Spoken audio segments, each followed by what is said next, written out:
Hey, Justin here, the co-founder and president of Conversion Fanatics, and today I want to talk about what you should do if you don't have enough traffic to actually perform true split testing. Now, true split testing and optimization takes traffic, takes quite a bit of traffic. It takes a certain number of daily conversions for you to actually, push for statistical significance. But what happens if you don't have enough traffic to actually test and move forward with a traditional CRO process? Well, you need to take a more qualitative approach. And what that means is you basically need to figure out what your visitors actually care about the most through your qualitative analysis, looking at things like heat maps and click maps and scroll maps, running surveys, running exit polls, doing user testing, and really finding out where the visitors are getting hung up through that process, and then making small incremental changes to your site based on that feedback.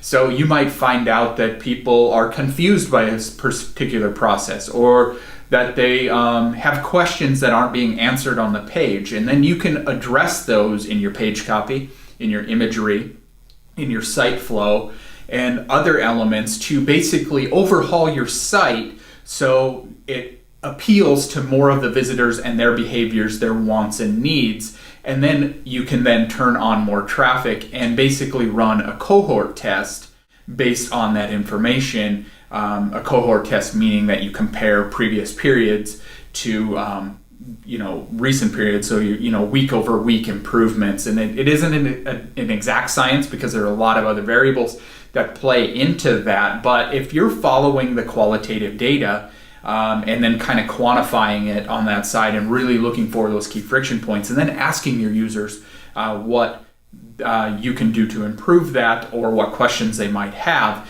the better off you're going to be. And we use that qualitative analysis when we actually do our full-blown conversion optimization and split testing process for larger traffic sites, because it just gives us more insight. But in this case, you're just leveraging that data and making the changes and then kind of measuring, not with a direct science of it, but measuring it to see how much that actually improves.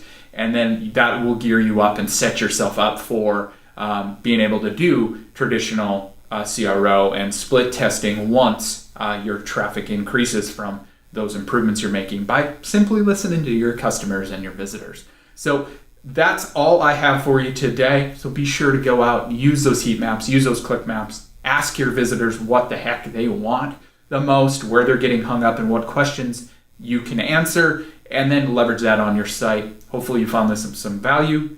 Be sure to like, share, subscribe, and submit a question if you have questions. We'll be happy to answer them on an upcoming video. Thanks, and make it a great day.